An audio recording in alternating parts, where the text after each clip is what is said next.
So a game rooted in a lot of controversy, especially off that Bruno Fernandes goal. Referees, experts, and whoever is involved have tried to explain it, that the fact that that was a subjective refereeing decision. But again, we've heard that the whole talk about the offside rule, interference with play, it remains really grey. I've seen some interesting tweets from Peter Cech saying that those who made the rules clearly don't understand the game, whatnot. There's been a lot of shade, a lot of back and forth.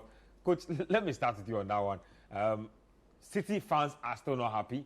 Guardiola is not happy. He still feels as if that Marcus Rashford dash away from the action was involvement in play, because he actually affected the mentality of Akanji, the defender, and so this should have been an offside decision. How do you measure mentality? That's how do you measure these things? I completely disagree with Pep, because of late, the sequence of the movement of the ball will have to be completed before the flag is usually raised for an offside. That sequence was still in action. Marcus Rashford, yes, at the time of Casemiro releasing the ball, was offside. No two ways about that. So if he had had any form of touch on that ball, goal correctly disallowed. He didn't. Now, I again agree with Pep Guardiola when he said that Rashford's movement towards the ball might have impeded the movement of not Nkanji, not Ake, but the goalkeeper. Because at the time, Rashford, maybe Nkanji knew he was offside.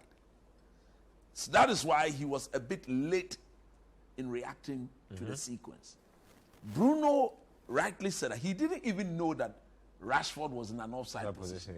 But he thought that Rashford left the ball to him because he was better positioned to strike at goal. I mean, I don't believe Bruno there. But I don't believe Bruno for a second. I'm coming. He was better positioned to strike at goal. And then he made mention of the closest Man City player was not closer to the ball than him, Bruno, which is also what? Very, very true. So there cometh the subjective part of the decision. Sincerely, I think Rashford might have impeded, because if Rashford was not there, I don't think Bruno would have gotten to the ball before Ederson. But as for Ikanji and Ake, they were inactive in the sequence. So in my view, once it is a subjective decision, the goal stands. It's a perfect goal, clean. No two ways about that. I knew that come what may. You see, when I say Igba, Egbu, Egbu, Igba, you understand Ghana. So here does not. So when I made the statement on Sports Panorama, like I did when Arsenal came to Old Trafford, in Kemini, Igba, Egbu, Egbu, Igba, meaning there will be no other results on the day apart from a united win. Truth be told, tactically, Ten Hag got it right. Man City had only one shot on target. We saw the first Haaland had his first touch in the 28th minute. That's it. And I believe that Pep Guardiola didn't prepare to see Fred in the team. He didn't think that Ten Hag would bench Anthony and play Bruno out of position to accommodate Fred in midfield alongside Casemiro and then Eriksen. And that center defensive pair from midfield, the Casemiro-Fred partnership, and the Luke Shaw-Varane partnership was absolutely brilliant. Man City has usually, in the attacking third of the opponent, they've always had four influential players. There are two wingers, which on the day was Mahrez and then what? Foden. They got dealt with by Forbisakis and Malacia. Then you need to deal with the catalyst of whatever they do in attacking third. That catalyst has always been what? Kevin De Bruyne. Yesterday, go back. I never thought like Ten Hag would mark Kevin De Bruyne. He did in using Fred, making sure that Fred was always within a yard or three of De Bruyne. The only time Fred lost him resulted in the goal. Apart from that, he was non-existent. And once those three guys were not allowed to dominate, Haaland was virtually a passenger. Truth be told, on the face of the highlight we just watched, United created all the better opportunities. They did, actually. So tactically, it was a battle clearly won by Ten Hag. They want to argue about the offside goal. They should take it from it. It's 1-1. Do the subtraction. Without the offside, you couldn't win the game. That was a subjective decision that needed to happen on the day to confirm the Igba, Igba slogan. Literally, coach is saying that they'll take their luck because everybody gets lucky every now and we'll then. Take it. Let's take a quick break here on the show. We'll come back. We'll continue with the United discussion, and then we'll also get into the North London derby. Chelsea also won on the day as well. There's still a lot to unpack on the show. Stay with us. We'll be right back. Welcome back to Scorecard here on Citi TV. We're still breaking down that Manchester derby. So let me take your thoughts on that game. So Erling Haaland limited to basically 2 shots all game. Very frustrating performance from him on the day. But Guardiola also losing ground in the title race. United are now just a point behind Manchester City. I don't know, but I feel like it's a season where we've all spent time being immersed in Haaland's brilliant goal scoring. The team itself have not been as dominant as they've been in previous title-winning years. It is. It happens. It's happening. And Erling Haaland is part of the problem. It's not his fault. And we said this when he was being signed, that his skill set does not fit the Man City style. So a lot of people were worried about that. So what they've done is they removed him from the build-up. But what does this mean for Man City now? Instead of building up with 11 players like they used to, they are building up with 10. So clearly, you are going to be less effective. You are basically playing with the player less. Luckily for them, when the ball gets into the box, to him, he's able to make something of the few times it comes into the box. So you have less dominance on the ball. But because he's making more of the times you have the ball, it works. But if you're in a game where you can't get the ball into the box, he's out of the game. And that's what coach said. He was frozen out. Yeah. And remember there was a game where he had, 8 touches and he scored a hat-trick or something like that? Yeah. There was a game like that and we're all like, oh, wow, this is efficiency. Yeah, it's great when it works, but you're not going to have most games like that. More often than not, that's the thing, you need to be fed. That game, one of the games we saw him boxed out was against Bournemouth. Bournemouth put a box of players around him. He didn't touch the ball. Yeah. But City won, was it 2-0 or 4-0? Because the other players were able to take advantage of their space. But this is and this might be a problem against better teams, that when you don't have Erling Haaland and the ball is not coming to the box and he decides to drop deep in the midfield and say he wants to try and help them get the ball forward, he's now becoming a liability.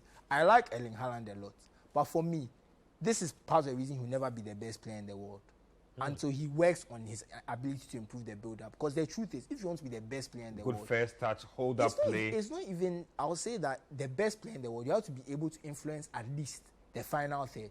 Erling Haaland can only influence the penalty box. He influences it to such a level that he's one of the best players in the world, but there will always be players better. Because if you look at someone like Kylian Mbappe, the whole final third, he can impact the game. He showed that the World Cup outside the box. If you look at Ronaldo, at Ronaldo in his prime, if you give him the ball anywhere in the opposition half, he can run at you, he can make a pass, he can do something. We can see 30 yards out. Same thing with Lionel Messi. Those guys, when they got the ball in the opposition half or the opposition third, any part of the final third is a danger. If you give the ball to Erling Haaland at the corner flag, how many teams will be scared? There's not much he's going to do for our situation. And it's fine if things work out and it gets to him in the box. But in tight games where you need every man to contribute to getting the ball forward, it won't work against him. And that was the same stick that was being used to beat Ronaldo in the last few years. That because of his decline in his... He became a penalty box type of... And that was what the criticism against him. And don't get me wrong, I like Erling Haaland a lot. But this is the point in Man City. Man City has been so built to kind of play every player. Even Ederson is getting involved in the build-up. Now that it's been changed to 10 men, it's affecting their dynamic. I still believe they'll win trophies. They might not win the league this season. They might win it next season. They are still one of the best teams in Europe. But there'll be certain games when the ball doesn't come to Haaland. It will look like, are we sure about it? But the good thing for Haaland is that the hold-up and build-up play, it can be improved. It's something that he has time. This is a young striker. It's not like he's 29. Yeah. He's 22, 23. A lot of room There's to a grow lot as a of player. room to grow. And even because players reinvent themselves all the time. So I'm not concerned for him now, but I feel like it would take a while for him to kind of reach that level where he can drop deep and do those type of things. So in this game, he struggled. And because he was unable to help his teammates out, because like you said, Kevin De Bruyne is marked out of the game. If Haaland is a bit more competent outside the box, can drop deep, can do something. If they had Aguero in his, he would have picked the ball and then he can pass the ball, he can run at the defenders. Exactly. And like he said. So even if you get De Bruyne out, you still have a striker. But because Haaland is so limited outside the box for now, it's a problem. So I don't want to blame him and say it's his fault because he's doing the best he can. Yeah. And it's working to an extent. But the team not playing well, I don't want to blame him specifically because there's other factors in terms of the fact that the type of wingers Pep chooses to deploy. Because when they used to have Sane and Sterling, if let's say they had Sane on the left wing and Mahrez on the other wing, even though they were struggling, I think Sterling, because of the way Sane plays, where he's direct, he's stretching the play, they would have gone more out of it. But I think when you have Foden, who's a bit more like he likes to come inside, then you have Grealish, who's also not. Grealish also wants to come inside. He slows down the play. So I think the profiles that Man City have right now may not be the best for certain situations because he's limited the team in certain ways. Because I feel like maybe if Sterling was playing, he was also doing a few off the ball runs. Getting in the box, even. Getting the box, moving players out of position. Exactly. They might have been better off. But he's chosen to go with these players. So I don't want to say it's Erling Haaland alone. Yeah. There's a lot of other factors in it.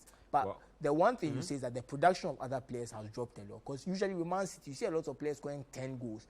Right now, it's only Haaland who has...